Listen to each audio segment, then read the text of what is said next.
Bonjour et bienvenue dans ce tout nouveau podcast audio et vidéo Industrie News.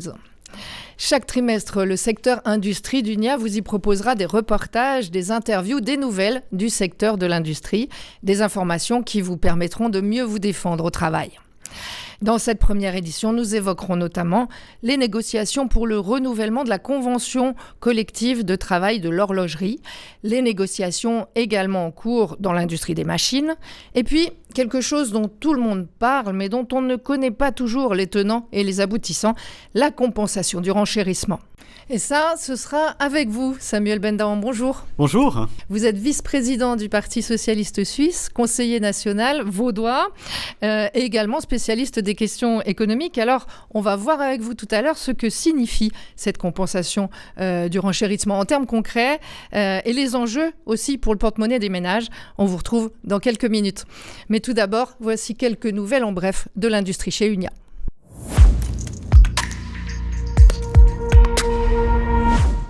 Il faut des réponses à la main-d'œuvre qualifiée, des salaires plus élevés et de meilleures conditions de travail. Les négociations de la CCT, même la convention collective de travail de l'industrie des machines, des équipements électriques et des métaux, ont officiellement débuté le 9 mars.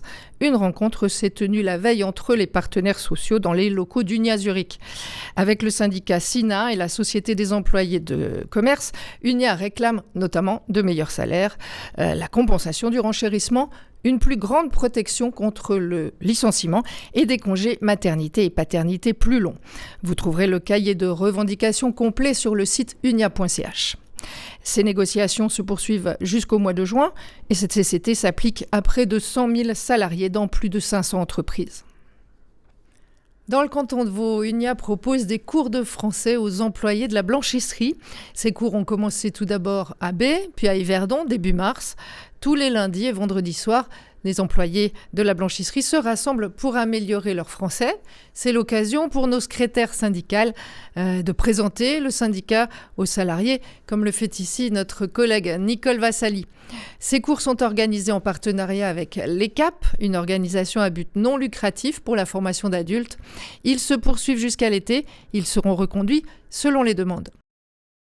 Des milliers de femmes et d'hommes solidaires étaient dans la rue le 8 mars. C'était la journée internationale des droits des femmes. Des actions ont également été menées dans les entreprises par les femmes d'UNIA. Distribution de tracts ici à Fleurier, chez Chopard, dans le Val de Travers, donc canton de Neuchâtel. C'était l'occasion d'attirer l'attention des salariés sur la mobilisation pour le 14 juin prochain. Une grande grève des femmes se prépare à nouveau cette année pour réclamer du respect, plus de temps et de meilleurs salaires pour les femmes qui gagnent toujours 20% de moins que les hommes. Mobilisation féministe également dans l'industrie. Le 24 mars à Berne pour la conférence des femmes de l'industrie, 60 délégués de l'industrie UNIA se sont rassemblés. Elles ont discuté de leurs revendications 4 ans après la grande grève des femmes de 2019 et à la veille d'un nouveau mouvement d'ampleur nationale. L'égalité n'est toujours pas là.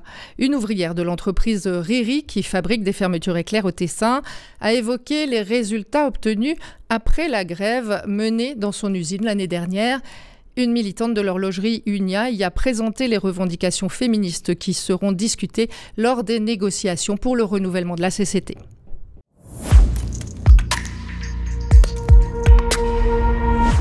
Ces négociations dans l'horlogerie viennent juste de démarrer. C'était le 22 mars. En octobre déjà, les salariés de l'horlogerie et de la microtechnique étaient mobilisés.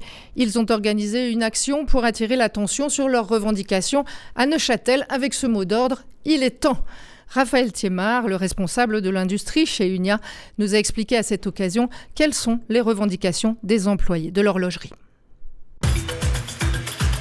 Alors je dirais, premièrement, lutter contre la stagnation salariale, ça c'est quelque chose dont on doit absolument sortir. La deuxième question, c'est le temps de travail. On aimerait bien reparler du temps de travail avec le patronat horloger parce que ça fait trop longtemps que ça ne bouge pas et puis il y a des attentes parmi la population des travailleuses et des travailleurs. Et puis on aimerait au niveau des temporaires faire quelque chose parce qu'il y a trop de temporaires et puis on aimerait encadrer un peu mieux ça dans l'horlogerie. Nous demandons que les négociations aboutissent à de meilleures conditions de travail. L'horlogerie gagne énormément d'argent, mais paye très mal son personnel. C'est souvent du personnel non qualifié, c'est souvent du personnel féminin et puis l'horlogerie en profite.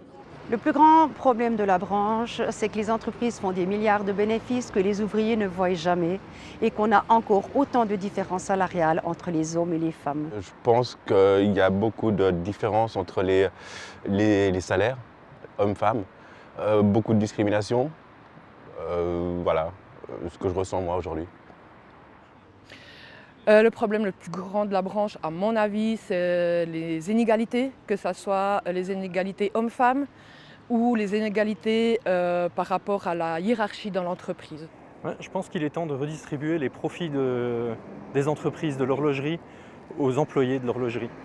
Quand on voit les profits qu'ils font actuellement et dont ils sont fiers d'en faire la publicité dans la presse, entre autres, et qu'on voit les bas salaires qui sont appliqués dans la plupart des entreprises de l'horlogerie, en tout cas au niveau des opérateurs, il est vraiment temps de faire quelque chose.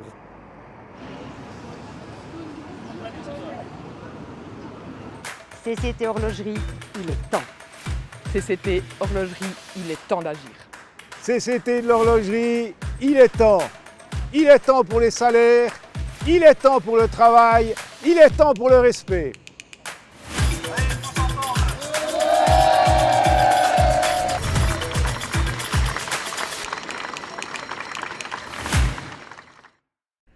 La CCT de l'horlogerie couvre plus de 50 000 salariés dans l'industrie horlogère et microtechnique dans près de 500 entreprises.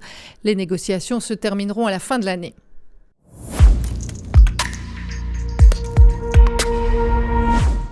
Samuel Benda, on vous retrouve. Merci d'être avec nous dans Industrie News.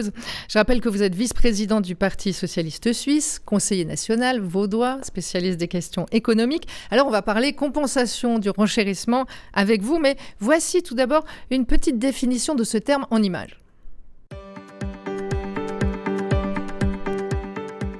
La compensation du renchérissement. La compensation du renchérissement, c'est l'augmentation de salaire qui compense l'augmentation des prix ou encore la hausse du coût de la vie. Chaque année, on évalue l'évolution des prix en Suisse grâce à l'IPC, c'est l'indice des prix à la consommation, une moyenne des prix des biens et des services réunis dans un panier type.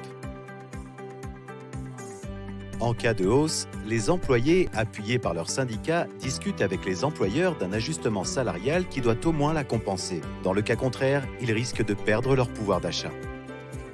L'année dernière, Unia et les employés de l'horlogerie ont ainsi obtenu la pleine compensation du renchérissement pour les salaires 2023. Samuel Bendahan, alors là on a un happy end dans cette vidéo, mais c'est de loin pas toujours le cas. Non, c'est pas toujours le cas. Par exemple, dans le secteur de la chimie, ils n'ont rien obtenu. Donc c'est un exemple de secteur global. Mais il faut se rendre compte qu'en plus, à des endroits où il y a des discussions collectives, il faut savoir qu'au niveau individuel, les gens qui n'ont pas la chance de bénéficier, par exemple, d'un syndicat pour lutter collectivement, c'est beaucoup plus difficile pour eux de négocier individuellement des augmentations de salaire. Donc tous les secteurs qui ne sont pas conventionnés, où il y a très peu de syndicalisation, où il y a peu de négociations collectives, là, des fois, ils obtiennent rien ou largement pas assez. Et il faut savoir que c'est très très grave parce que ne pas obtenir la totalité de la compensation du renchérissement ou ne rien obtenir, c'est une chute massive du pouvoir d'achat et particulièrement cette année. Ce qui est en cause, c'est l'indice des prix à la consommation. Il en était question dans cette vidéo. Selon vous, on calcule mal cet indice finalement. Le problème de l'indice des prix à la consommation, c'est qu'il est calculé sur la base d'un ménage très riche. On prend une grande moyenne de tout ce qui est dépensé et en réalité, il ne concerne pas la plupart des gens. Pourquoi ? Déjà, dedans, il n'y a pas les primes d'assurance maladie. C'est un scandale parce que les primes maladie, on sait très bien que c'est une des choses qui a le plus augmenté ces dernières années et depuis 20 ans. Le logement aussi a une part très petite dans l'indice des prix à la consommation en comparaison, par exemple, des ménages de la classe moyenne ou des ménages modestes chez qui ça peut aller à un tiers en fait, du revenu. Et puis, les logements, ça a aussi massivement augmenté. C'est un des plus grandes menaces au fait qui existent pour le pouvoir d'achat des ménages. Donc cet indice ne tient pas du tout compte de la réalité des ménages et la conséquence de ça, c'est que même si on augmente les salaires comme le dit l'indice, c'est insuffisant. Il reste à la fin du mois pas assez d'argent pour les ménages et la plupart des gens qui travaillent. Donc en fait, si on n'obtient pas cette compensation du renchérissement, c'est comme si on nous baissait notre salaire. Au fait, le pire dans l'histoire, c'est que même si on obtient la compensation du renchérissement du travail, même si on des salaires, eh bien même dans ce cas-là, on a une baisse de salaire. Parce que justement, l'indice est mal calculé, puis c'est pas suffisant. Quelque part, vous avez des dépenses que vous êtes obligé de payer, comme les logements et les primes maladie, puis à la fin du mois, il vous reste rien, ou moins. Et ça, en fait, ce qui reste après avoir payé tout ce qu'on est obligé de payer, c'est la liberté qui nous reste. Et même en compensant la hausse du coût de la vie, finalement, les choses ont tellement augmenté que c'est pas suffisant en fait, et donc du coup qu'à la fin, il nous reste un peu moins. Mais si vous n'obtenez pas de compensation, c'est-à-dire si vous n'avez pas d'augmentation de salaire ou une augmentation de salaire qui est insuffisante par rapport à l'indice des prix à la consommation, alors là on est dans une situation où il reste encore moins à la fin du mois quand on a payé les loyers, la nourriture, etc. Et en réalité, c'est une atteinte directe à la liberté des gens. En fait, on est dans une société où de plus en plus on essaie de trouver des stratégies pour survivre plutôt que d'avoir les moyens de vivre alors qu'on est dans un pays qui a quand même les moyens. Pourquoi est-ce qu'on parle de ça spécialement cette année? Parce qu'on a entendu quand même souvent parler de cette compensation du renchérissement en début d'année spécialement. Bon, alors cette année, on parle beaucoup de cette question parce qu'il y a des prix très spécifiques qui ont augmenté de façon spectaculaire à cause notamment de la crise en Ukraine. On peut penser à l'essence, on voit beaucoup ces prix de l'essence affichés partout, donc on se rend assez compte de l'évolution. Si ça passe de 1,50 € ou 1,60 € à 2,20 €, comme c'était le cas à un moment donné, les gens se rendent compte tout d'un coup très vite que ça coûte cher.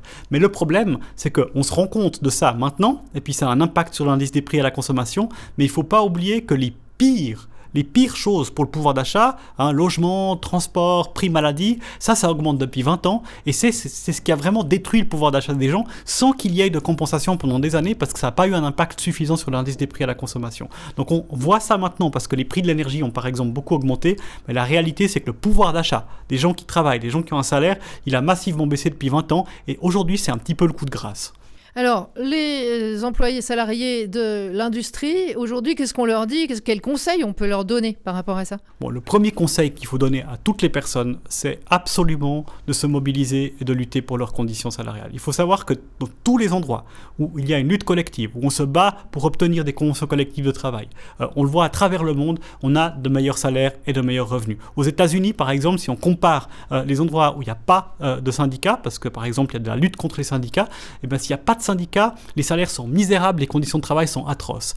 Lorsqu'il y a des syndicats, ça change déjà tout, parce que la capacité des gens à se mobiliser et à travailler, à lutter ensemble et à négocier ensemble, ça change tout, ça force au fait les employeurs à proposer au fait des meilleurs salaires, mais aussi en général de meilleures conditions de travail. Donc la première chose qu'il faut recommander, il ne faut pas se laisser faire. Si on se laisse faire, on ne se rend peut-être pas compte de l'effet pendant 1 an, mais si vous avez 10 ans, pas de compensation du renchérissement et pas d'amélioration des conditions de travail, ça se voit et vous passez de quelqu'un qui vit bien à quelqu'un pour qui la vie est vraiment extrêmement dure. On dit, avant de se quitter, Samuel Bendahan, encore 2 mots du rôle très important que jouent les CCT dans cette problématique, les conventions collectives de travail. Au fait, les conventions collectives de travail, c'est un accord qui est un peu obligatoire pour toutes les personnes qui vont travailler dans une branche.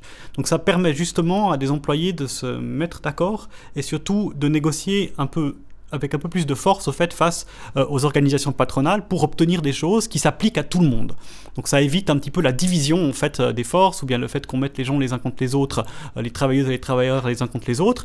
En fait, CCT c'est le résultat d'une négociation qui s'impose à tout le monde et là les syndicats en fait qui participent et qui sont vraiment aussi à la barre dans les négociations des CCT, les syndicats sont vraiment capables de mettre en avant un peu la force collective pour obtenir le maximum. Donc ces syndicats arrivent à travers cette lutte à obtenir des CCT qui garantissent des améliorations et par exemple dans certaines CCT il y a non seulement des salaires minimaux mais aussi des règles sur comment les salaires doivent augmenter en fonction du renchérissement, donc c'est pour de longues années que votre pouvoir d'achat est augmenté si on parvient à obtenir des CCT, surtout des bonnes CCT. Merci beaucoup Samuel Bendahan d'être venu dans Industrie News.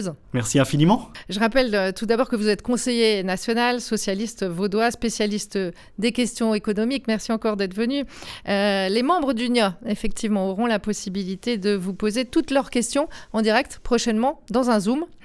Si vous êtes membre d'UNIA, inscrivez-vous à l'adresse industrie@unia.ch et vous recevrez un lien pour discuter en direct avec Samuel Bendahan autour de cette question de la compensation du renchérissement. Notez bien la date, ce sera le 2 mai à 19h. Merci beaucoup. Merci infiniment. Nous arrivons au terme de ce podcast. Un grand merci aux collègues d'UNIA, au journal Work et à l'agence Comform qui m'ont aidé à le préparer. Et merci à vous de l'avoir suivi. Vous pouvez nous suivre en vidéo sur notre site ou sur YouTube et en version audio sur Spotify. Faites connaître ce podcast autour de vous s'il vous a plu. Soyez au rendez-vous pour le prochain podcast Industrie News. Ce sera au début du mois de juin et nous évoquerons bien sûr notamment la grande grève féministe. À bientôt.